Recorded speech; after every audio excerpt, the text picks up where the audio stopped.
Students, कैसे हैं आप सब। आई होप आप लोग अच्छे होंगे और इस कोरोना के पीरियड में अपना ख्याल रखिए। सेकेंड वेव बहुत डेंजरस है और मैंने भी फर्स्ट डोज में लगवा चुकी हूँ। तो आप लोग बाहर निकलिए तो मास्क पहन के निकलिए, सैनिटाइज़र यूज़ करिए, लोगों से डिस्टेंसिंग बना के रखिए, इन सब चीज़ों का ख्याल रखिए। और चलिए आगे बढ़ते हैं। और हम आज अकाउंटिंग इक्वेशन स्टार्ट करने से पहले एक छोटा सा चैप्टर है हमारा बेसिस ऑफ अकाउंटिंग, जो कि हम पढ़ चुके हैं, लेकिन फिर भी मैं एक बार रिवाइज कर देती हूँ आप लोगों को। कैश बेसिस और एक्रूअल बेसिस, ये दो बेसिस हैं हमारे ट्रांजैक्शंस के। सिस्टम हमारे बिजनेस में क्रेडिट पे भी चलता है और कैश पे भी चलता है। तो एक्रूअल बेसिस, आप लोग कैश बेसिस समझ में आया ही कि कैश से जो ट्रांजैक्शंस होंगे उसको हम कैश बेसिस लेंगे, और एक्रूअल बेसिस वो होंगे जो कि फुल एंड फाइनल सेटलमेंट तक हम इंतज़ार नहीं करते हैं। द मोमेंट हमने मेरी और आपकी डील हो गई और मैंने आपको गुड ट्रांसफ़र कर दिया, गुड भेज दिया मैंने आपसे, या कोई सर्विस रेंडर कर दी, तो मुझे उसी समय अपने बुक ऑफ अकाउंट्स में वो ट्रांजेक्शन कर लूँगी और पेमेंट मुझे भले ही बाद में मिलता रहे, तो उसको हम एक्रूअल बेसिस बोलते हैं। तो कैश बेसिस के ट्रांजेक्शन्स हैं बिजनेस में, वो नॉर्मली प्रोफेशनल्स करते हैं। कौन से प्रोफेशनल्स हुए? वो डॉक्टर हुए, लॉयर हुए, टीचर्स हुए।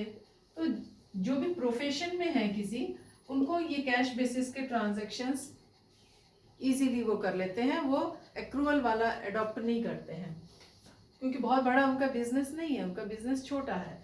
और एक्रूअल बेसिस जो है वो अदर देन जो बड़ी बड़ी कंपनियां हैं, बड़े बड़े बिजनेसेस हैं, वो एक्रूअल बेसिस पे करते हैं। इससे कैश बेसिस जो है वो इसीलिए बहुत सिंपल मेथड हो गया। और इसमें ड्रॉबैक अगर मैं कहूँ तो ये है कि वो exact profit and loss, exact income and expenditure, हमारे पास कैश आता गया, हमने लिखते गए, तो इस तरीके से हम एग्जैक्ट नहीं निकालते हैं उसमें। एक्रूअल बेसिस पे जब हमारे पास प्रीपेड, आउटस्टैंडिंग सारा कुछ रहता है, तो हम exact profit and loss account निकाल पाते हैं।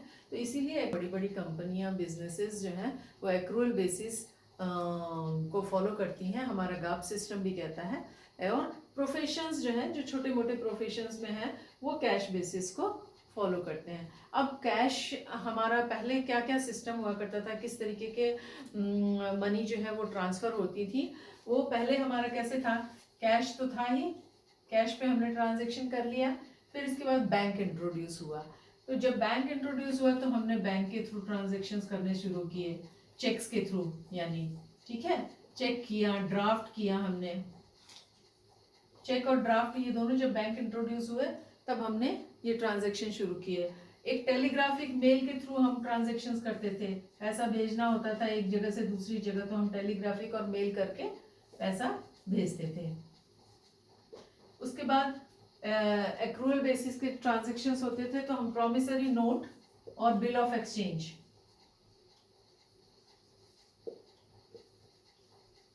Note and bill of exchange, इसके थ्रू हमने ट्रांजेक्शन शुरू किया। बिल ऑफ एक्सचेंज, इसमें क्या होता था कि हम एक नोट बना के दे देते थे, दोनों पार्टीज एक दूसरे को नोट बना देती थी, उसमें उनका डेट फिक्स रहता था कि इस डेट को जो है हमारा पेमेंट आप कर देंगे। 3 महीने 4 महीने का टाइम ले लेते थे, जितना भी उनको सूटेबल रहता था, आपस में दोनों बात करके एग्रीमेंट दोनों के बीच में हो जाता था, दोनों पार्टियों के बीच में। नॉर्मली ये प्रॉमिसरी नोट जो है वो डोमेस्टिक ट्रेडिंग में यूज होता है, और बिल ऑफ एक्सचेंज जो है वो इंटरनेशनल ट्रेडिंग में यूज होता है।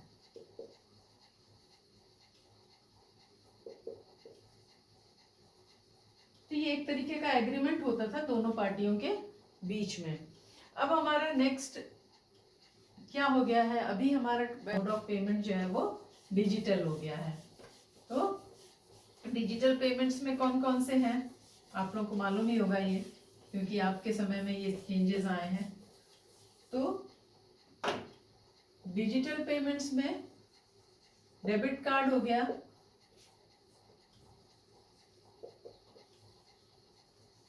क्रेडिट कार्ड हो गया,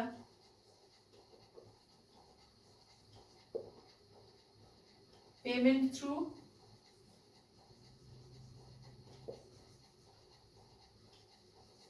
internet banking,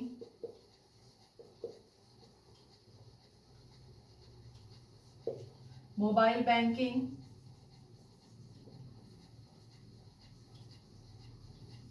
and through different apps हमारे आ गए हैं अभी, ठीक है। तो कुछ पेमेंट एप्स आए हैं, उनके थ्रू हम पेमेंट करने लगे हैं, मोड ऑफ पेमेंट हमारा चेंज हुआ है। तो ये जो तरीके हमने अभी अप्लाई किए, इससे बहुत फास्ट हो गया हमारा system.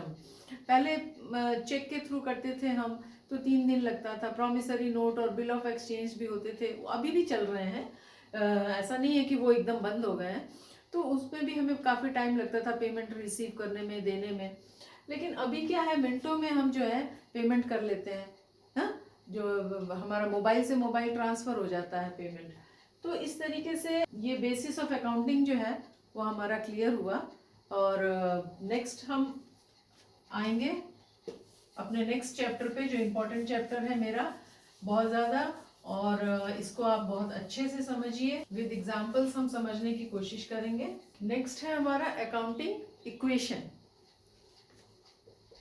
Accounting equation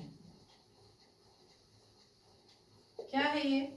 accounting equation is an equation in which all assets are equal to all liabilities. All liabilities में क्या आ जाता है? Internal plus external. Internal liabilities capital हो जाता है।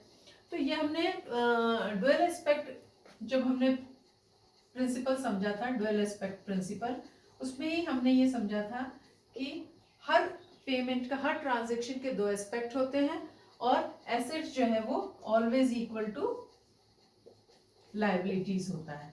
एग्जाम्पल लेकर हम इसको समझने की कोशिश करेंगे। छोटे छोटे एग्जाम्पल्स ले रही हूँ, जिसमें कि हम फाइंड आउट करेंगे एसेट्स हमारा दिया हुआ है, तो हमें एसेट्स लाइबिलिटीज़ दी है तो कैपिटल कैसे निकालना है, या कैपिटल दिया हुआ है, लाइबिलिटीज़ दी हुई है तो एसेट कैसे निकालना है। तो 2-3 क्वेश्चंस मैंने लिए हुए हैं, उन क्वेश्चन की हेल्प से हम इसको समझते हैं। क्वेश्चन मैं बोल दे रही हूँ ताकि टाइम हमारा वेस्ट ना हो। तो इसमें फर्स्ट क्वेश्चन है हमारा कि calculate liabilities if capital is 80,000 and assets are 2,50,000। पहले हम इक्वेशन लिख लेते हैं। Asset is equal to liabilities plus capital, ठीक है। तो यहाँ पे इन्होंने क्या दिया हुआ है? एसेट्स दिया हुआ है 2,50,000,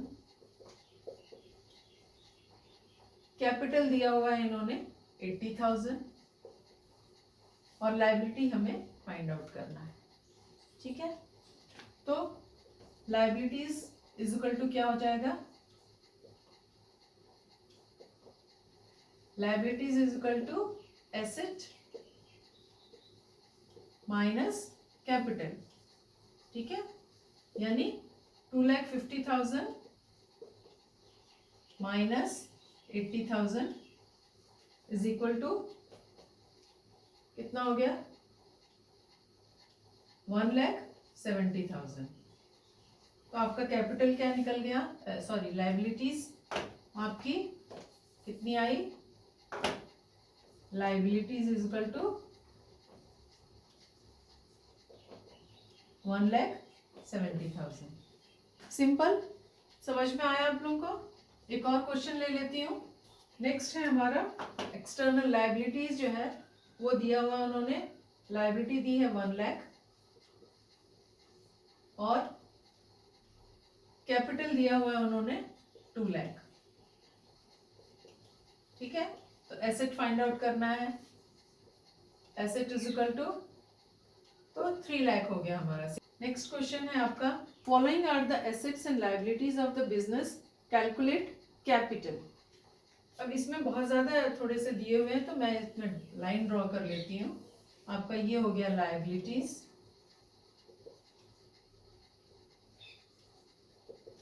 और ये हो गया एसेट साइड।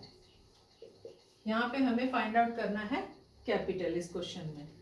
तो इसमें सबसे पहले दिया है cash in hand. Cash in hand हमारा क्या है? 50,000 है।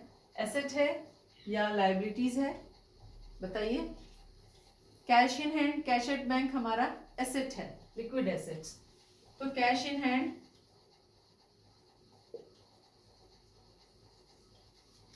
हमने यहाँ पे लिख लिया कितना दिया हुआ है 50,000। कैश एट बैंक 1 लाख, ये भी हमारा एसेट्स हो गया। क्रेडिटर्स 45,000, क्रेडिटर्स हमारी लायबिलिटी है। क्रेडिटर्स क्या है? लायबिलिटी है, जिन्हें हमें पैसा देना है, we have to pay them. तो ये हमारा 45,000 लायबिलिटी है, ठीक है। उसके बाद डेटर्स, डेटर्स हमारा एसेट हो गया। आप टर्म्स में जाएंगे तो अच्छी तरीके से आपको समझ में आएगा कि कौन सा हमारा एसेट है, कौन सा हमारा लायबिलिटी है, अगर टर्म्स को अच्छे से आपने क्लियरली समझ लिया है तो। अब plant and machinery, plant and machinery हमारा फिक्स्ड एसेट्स है, 1 time purchase. Plant and machinery 1,50,000। Question को आप नोट डाउन करते जाएंगे तो आपको इजीली समझ में आएगा। फर्नीचर 50,000, ये भी हमारा एसेट हो गया। लैंड, लैंड भी हमारा 1 टाइम परचेज एसेट है, 4 लाख। फिर इसके बाद बिल्स पेबल, बिल्स पेबल हमारा क्या हो गया? लायबिलिटीज हो गई ना, पे करना है हमें। जैसे क्रेडिटर्स को पे करना है वैसे बिल भी हमें क्लियर करना है, हमने क्लियर नहीं किया है इस बिल को, तो 48,000 हमारा ये हो गया। बिल रिसीवेबल जो हमें मिलना है वो हमारा एसेट हो गया। Bill receivable 1,20,000। तो कैपिटल निकालना है हमें, तो कैपिटल निकालने के लिए हम क्या करेंगे? एसेट्स, पहले आप एसेट फाइंड आउट करें। यहाँ पे कितना होता है? 93,000 हो गया ये, और आपका एसेट्स कितना हो गया? 9,10,000। 9,10,000 आपका एसेट्स हुआ और 93 आपका लायबिलिटीज हुआ। तो कैपिटल निकालने के लिए क्या करेंगे? Assets minus liabilities. एसेट्स है हमारा 9,10,000 माइनस 93,000 इज इक्वल टू कितना हुआ?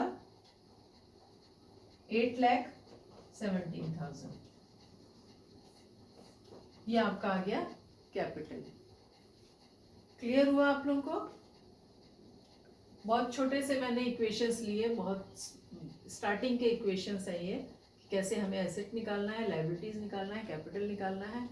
एक एक मार्क्स के क्वेश्चंस आते हैं ये, तो इसकी भी प्रैक्टिस करनी ज़रूरी है। अगर वर्बली हम समझाएं तो उतना आप लोग प्रैक्टिस नहीं करते हो, तो थोड़ा सा इसका भी प्रैक्टिस कर लीजिएगा। नेक्स्ट क्लास में हम अकाउंटिंग इक्वेशंस को अच्छी तरीके से समझेंगे।